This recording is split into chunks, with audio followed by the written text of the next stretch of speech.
¿Qué tal amigos de Tuxtla Gutiérrez?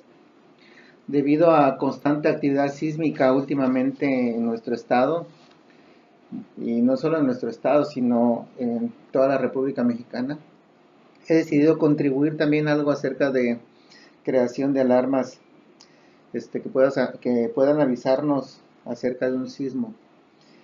En esta ocasión vamos a utilizar nuestro inseparable amigo, que es nuestro celular. Ahorita les voy a explicar cómo funciona. Nos va a avisar lo vamos a poner en un lugar que esté sin movimiento, lógicamente, y cuando el teléfono detecte un movimiento,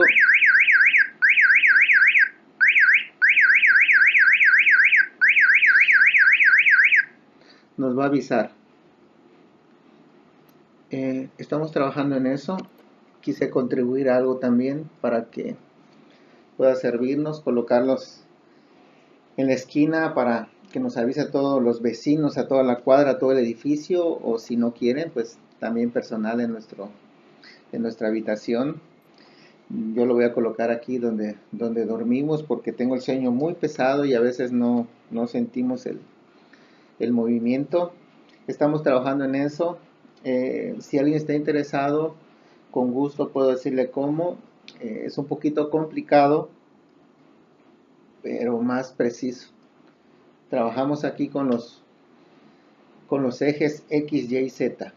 En cualquier vibración, en cualquier lado que tengamos de estos ejes, va por muy pequeño que sea, en nuestro teléfono nos puede ayudar a detectarlo.